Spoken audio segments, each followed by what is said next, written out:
خواہ کے جو لوگ ہیں تو وہ کیا کہتے ہیں؟ کہاں ہیں آپ کے چیئرمین صاحب جو ہے ورکر کی ان کو پرواہ ہے؟ صاحب کہاں ہیں؟ ورکر کی پرواہ ہے؟ یہ جو ریزرو سیٹوں پہ لوگوں کو لا رہے ہیں، کوئی کسی کی گرل فرینڈ ہے۔ اچھا یہ تو الزامات ہے نا سر، اب کیا مطلب؟ اب میں ظاہر ہے کہ ٹی وی میں بیٹھ کے اگر آپ یہ کہیں گے تو ظاہر ہے مشکلات ہوں گی بہت ساری، تو یہ تو الزامات ہے نا کہ وہ کوئی اس طرح کی الزامات ہیں۔ میں آپ کو بتاؤں نا، وہ جو حکیم سعید نے عمران خان کے یہودی ایجنٹ ہونے کا پردہ فاش کیا، قتل ہو گیا۔ سیتا وائٹ نے عمران خان کو زانی ثابت کیا، پراسرار طور پر زندگی کا خاتمہ ہو گیا۔ 2013 کے الیکشن میں پارٹی سے اختلاف کرنے والی آپا زہرا شاہد ماری گئی۔ پی ٹی آئی والے خاموش بیٹھے ہوئے تھے۔ قندیل بلوچ نے بشرا بی بی اور عمران خان کے نکاح سے پہلے غیر شرعی تعلقات کے راز فاش کیے، قتل ہو گئی۔ خان صاحب آج کل ان کے پاس بڑا جا رہے دم درود کروانے کے لیے، اور وہ جو انگوٹھی تھی اس کی پتھر کی، وہ بھی اسی عورت نے ان کو دی۔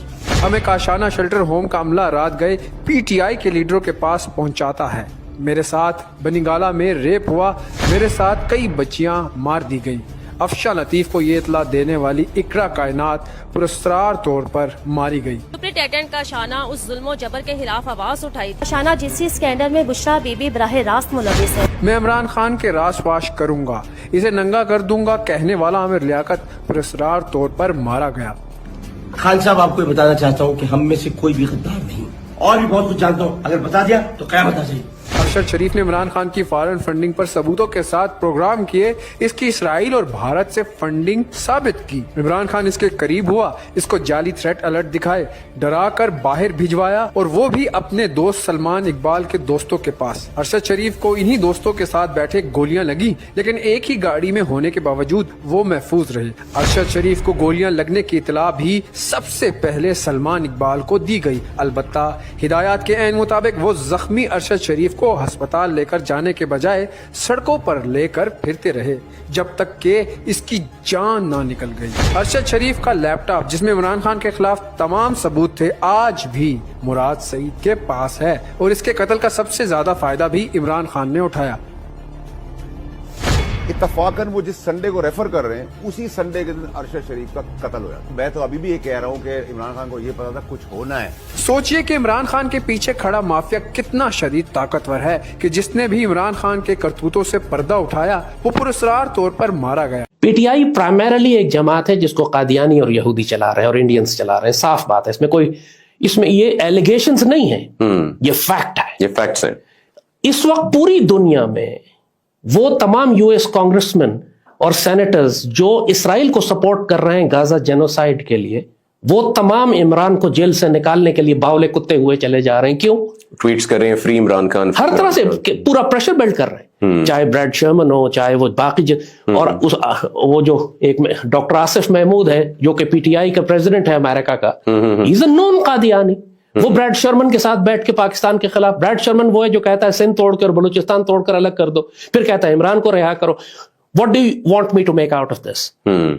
آپ کیا میں کیا روتھ چائلڈز، راک فیلرز کے اور گولڈ سمتھس کے رشتہ دار نہیں ہیں آپس میں؟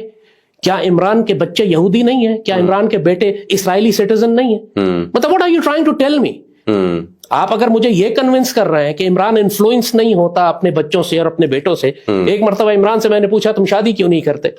یہ جب اس نے شادیاں کو سلسلہ شروع نہیں کیا تھا، یہ اس سے پہلے کی بات ہے، میں نے پوچھا اس سے بنی گالہ میں، یار تم شادی کیوں نہیں کرتے؟ کہتے میرا بیٹا مجھے روکتا ہے۔ تو میں نے کہا یار تم اتنے بڑے لیڈر ہو، ایک بیٹے کے روکنے سے تم شادی کیسے روک سکتے ہو؟ شادی کہتے میرے بیٹے کا مجھ پہ بڑا انفلوئنس ہے۔ What does that tell you? کہ he is totally under influence of his that family، جس میں ایک ناجائز لڑکی ہے، 2 لڑکے ہیں، ایک اس کی وہ ان کے بارے میں یہ بھی مشہور ہے، ان کے بارے میں یہ بھی مشہور ہے کہ ان کی جو پاس گورنمنٹ رہی ہے وہ بھی انڈر انفلوئنس رہی ہے، اور میجر ڈیسیژنز جو ہے وہ ان کی وائف لیتی تھی۔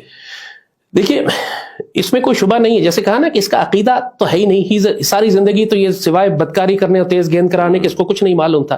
بڑے بڑے فلاسفرز ہمیشہ دیکھیے تاریخ، انسانوں کی تاریخ اٹھا کے دیکھیے، جب بھی کسی قوم نے کوئی سویلائزیشن بنی ہے، کوئی تہذیب بنی ہے، اس کو جب قوموں کے عروج و زوال کو لوگوں نے جب آبزرو کیا ہے تو وہ ایک بات کہتے ہیں کہ کبھی قوم کا حکمران ایک تاجر نہیں ہونا چاہیے، وہ ہر چیز کو پیسے کی نظر سے دیکھتا ہے، اور کبھی قوم کا حکمران ایک بدکار رنگیلا نہیں ہونا چاہیے. یہ چیز سمجھنی پڑی ہے. آپ ہمیشہ قوم کا حکمران ایک فلاسفر ہونا چاہیے. عوام کہتی ہے جی اس نے توبہ کر لی وہ نیک ہو گیا. توبہ کی بات نہیں ہے, کنٹینٹ ہی نہیں ہے, مٹیریل ہی نہیں ہے. ایک طوائف اگر توبہ کر لے تو اس کو آپ ذاتی زندگی میں معاف کر سکتے ہیں, ملک کا حکمران نہیں بنا سکتے نا. اس کے پاس وہ کنٹینٹ نہیں ہے, اس کے پاس وہ لیڈرشپ کوالٹیز نہیں ہے. ہم بات یہی کر رہے ہیں کہ جب آپ اپنی ذاتی زندگی میں رہیں تو کوئی پرابلم نہیں ہے, لیکن جب آپ قوموں کے عروج و زوال کی بات کرتے ہیں, جب سیدی رسول اللہ کے پاکستان اور اسلامی عالم اسلام کی واحد ایٹمی طاقت کی بات کرتے ہیں, تو آپ کو ایک فلاسفر ہونا ہوتا ہے, آپ کو ایک سپاہ سالار ہونا ہوتا ہے. دیکھیے عمران خان کے ساتھ کھڑی ہوئی خاتون نے کہا کہ یہ وقت کا پیغمبر ہے. کو بخشا ہے یکساں حقوق کا, سانجھی پاکستانیت کا اور عزت نفس کا حامی عمران خان اس صدی کا پیغمبر بن چکا ہے. تو یہ کھڑا ساتھ تالیاں بجا رہا. یہ اس طرح کا جو ریلیجس نیریٹو ہے کہ انہوں نے کہا کہ حضور کے والدین جس طرح خوش نصیب ہے, توبہ نعوذ باللہ, انہوں نے کہا اسی طرح عمران خان کے والدین بھی خوش نصیب ہیں. یہ آپ کے سامنے چلیں گے. میرا عمران خان صاحب سے سوال یہ تھا کہ دیکھیں دنیا کے سب سے پہلے لکی پیرنٹس وہ تھے حضرت عبداللہ رضی اللہ تعالیٰ عنہ اور حضرت آمنہ رضی اللہ تعالیٰ عنہ, کہ ان کو اللہ تعالیٰ نے حضرت محمد صلی اللہ علیہ وآلہ وسلم جیسے بیٹے سے نوازا. اور دوسرے سب سے لکی پیرنٹس دنیا کے وہ ہیں مسٹر اکرام اللہ نیازی اور مسز شوکت خانم, جنہیں اللہ تعالیٰ نے عمران خان صاحب جیسے بیٹے سے نوازا. یہ خاتون جو کہہ رہی ہیں کہ یا اللہ مجھے حج نہ نصیب ہو, مجھے عمرہ نہیں نصیب ہوتا, تو نہ مجھے توبہ نعوذ باللہ عمران خان کا دیدار نصیب کرا. مجھے عمرہ نہیں نصیب کرتا تھا کرے, حج نہیں نصیب کرتا تھا کرے, مجھے عمران خان کو دیکھ لیا, مجھے دنیا بتا. اور یہ سب کچھ عمران خان کی اپروول کے ساتھ ہو رہا تھا.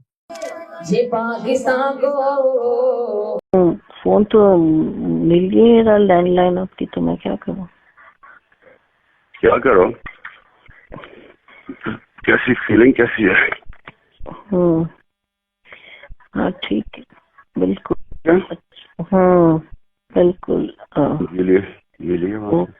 ہاں اوپن, ہاں بالکل کھلا. یہاں تو بالکل کرو کر رہا اوپر تک. کیوں نہیں کام کری؟ لینڈ لائن کرتی ہے ویسے کام. کیا لینڈ لائن کام کیوں نہیں کر رہی ہے؟ پتہ چل جائے گا. ہاں تو قریب آ جا. اچھا, اور پہلے چاٹ کے یا سیدھا اندر ڈال دوں؟ نہیں سیدھا اندر. سیدھا لے لو گے پورا؟ ہاں ہاں بالکل. آہستہ یا زور؟ پہلے یہ بتاؤ. نہیں ہمیشہ آہستہ, جینٹلی. آہستہ. ہاں بہت آہستہ سے, آرام سے, جینٹلی. یہ یاد رکھنا کہ میں وہ پیچھے انگلی ڈالتا ہوں. نہیں اس سے کیا بہت انجوائے کرو گے, اس سے اور پلیجر پوائنٹس ٹیکل ہوں گے. وہ میں اس کو تمہیں سمجھاؤں گا وہ کیسے ہوتا ہے.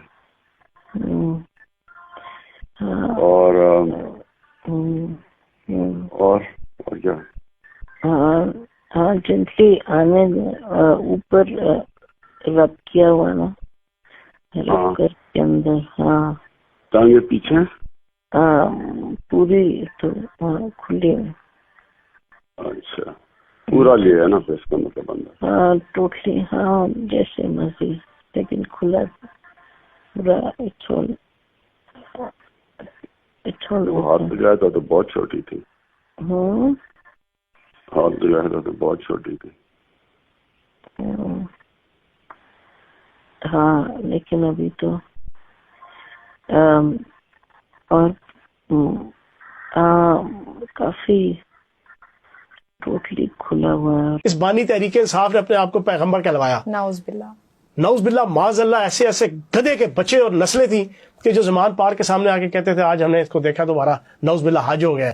عثمان بزدار اور مریم نواز کا کوئی کمپیریزن ہو سکتا؟ بانی تحریک انصاف کا ہمیشہ یہ ایجنڈا رہا ہے کہ کمزور لوگوں کو لے کے آؤ نیچے, تاکہ پورے کا پورا اختیار ہمارے پاس رہے. لا الہ الا اللہ محمد رسول اللہ کلمہ پڑھ کے میں کہہ رہا ہوں کہ میرے سامنے کسی ادارے, کسی فوج, کسی پولیس, کسی FIA نے میری ہمدردیاں تبدیل کرنے کے لیے, میری سیاسی ایفیلیشن تبدیل کرنے کے لیے میرے سامنے کوئی اخلاقی, کوئی معاشی فائل نہیں رکھی. انہوں نے پورے کی پوری پارٹی جلا دی, ملک جلا دیا, ریاست جلا دی, معاشرہ جلا دیا. وہ بھائی صبر کر لیتے.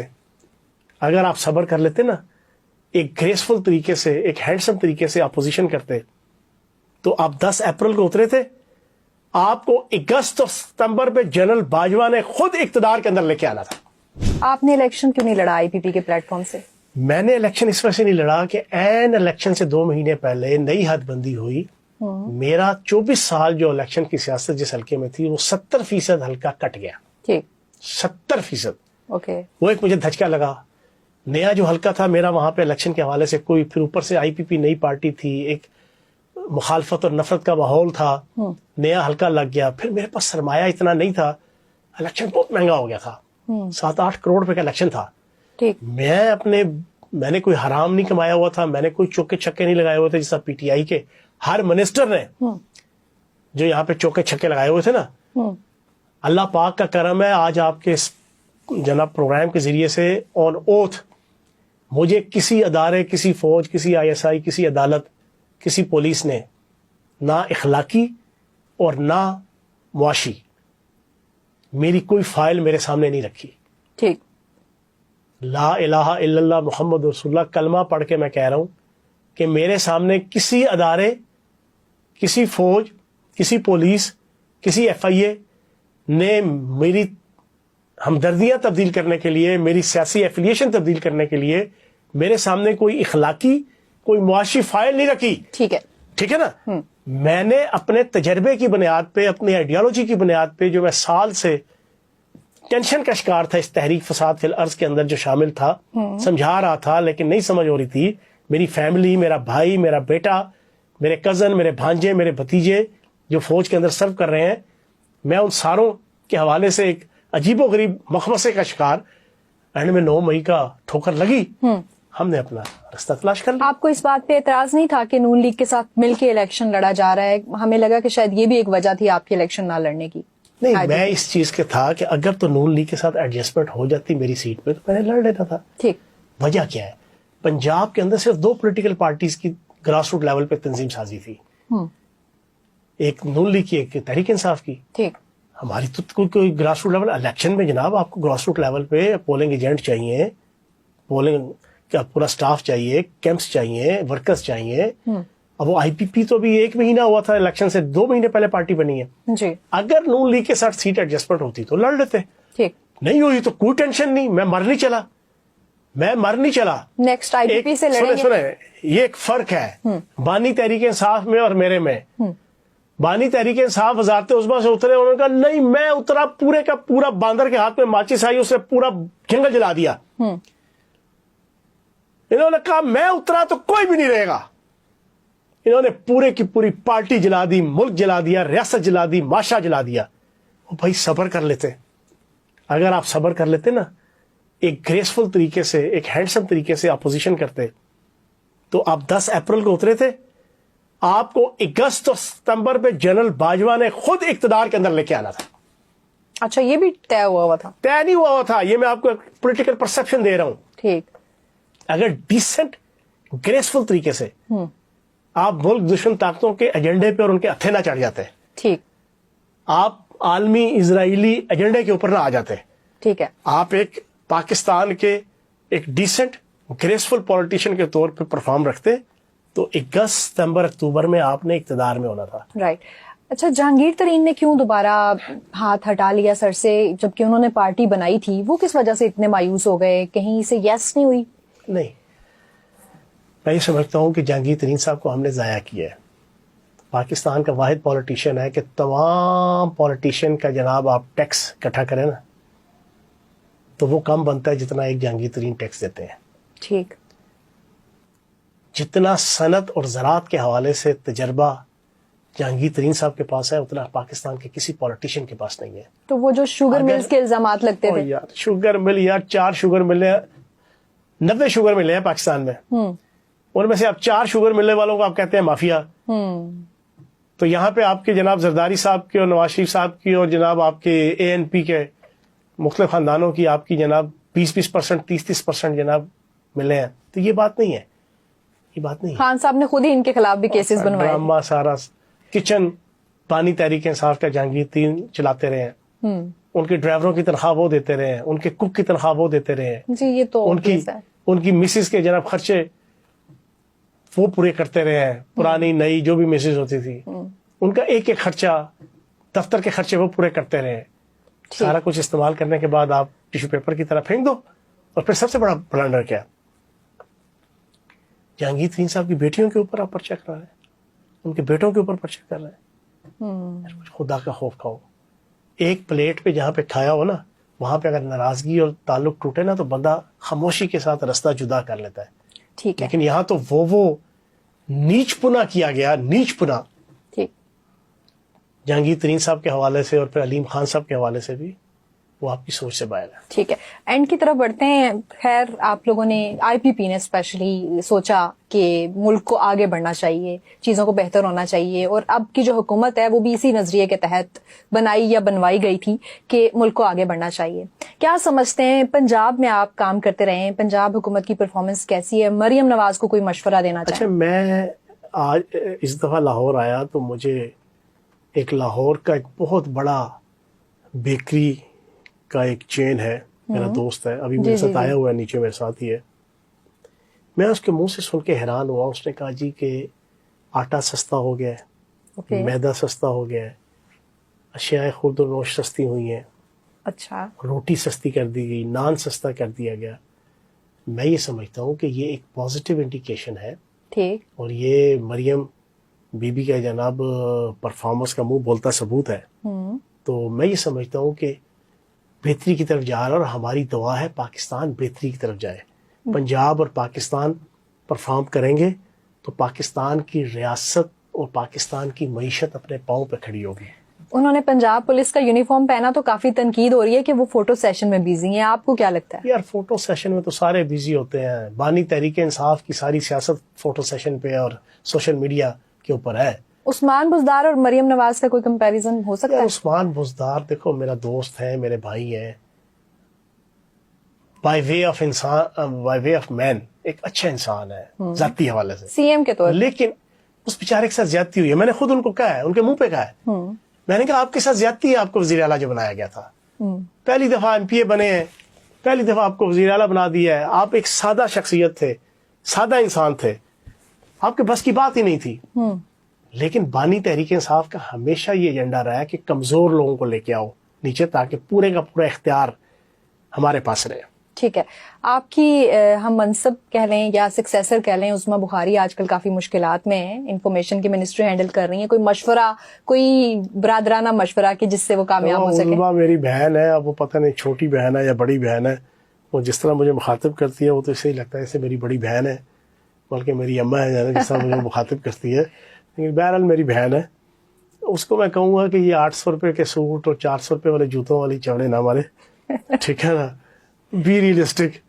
پرفارمنس اچھی دے رہی ہے مریم بی بی, اس کو ہائی لائٹ کرو, کمپیریزن کرو پراپر, اور جو اچھی چیزیں ہیں باقی اس کے اندر کیپیبلٹی کیپیسٹی ہے عظمیٰ کے اندر, اور ٹھیک کام کر رہی ہے. بس یہ چھوٹی موٹی اس قسم کی پتہ ہے, اپنے لیڈر کو سپرفیشل مت شو کرو, سپرفیشل مت شو کرو. یہ تجربہ بتا رہا ہے اس کو انسان رہنے دو. ٹھوکرے ہم نے ٹھوکرے کھا کے بھی سیکھ لیا نا.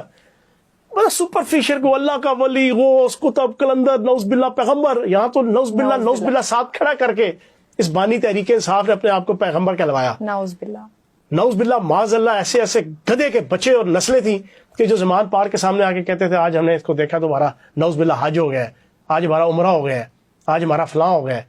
اس قسم کی چولیں نہیں مارنی چاہیے سیاسی کارکن کو.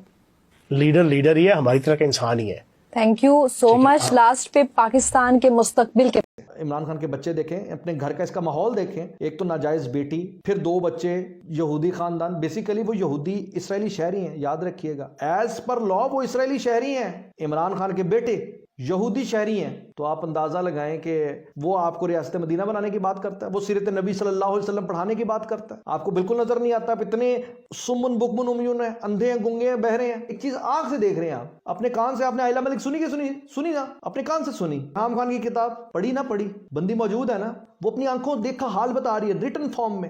حمزہ علی عباسی ریٹن فارم میں لکھ کے بتا رہی ہے, ہاجرہ خان لکھ کے بتا رہی ہے, آنکھوں سے دیکھ کے, کانوں سے سن کے. پھر آپ اس سیرت نبی صلی اللہ علیہ وسلم والی بات پہ یقین کریں اور آپ جسٹیفائی کریں تو آپ اپنے ایمان کی تجدید کریں, اپنے ایمان کو بچائیں خدا کے لیے. اس چھوٹی سی دنیا میں رہتے ہوئے آپ اپنی ہمیشہ کی آخرت کو کیسے برباد کر سکتے ہیں؟ دنیا سوچ رہی ہے کہ کون سا امپائر ہے جس کی انگلی اٹھنے والی ہے. عوام کا امپائر, ایک ہی امپائر ہے, سارا عوام کا ہے.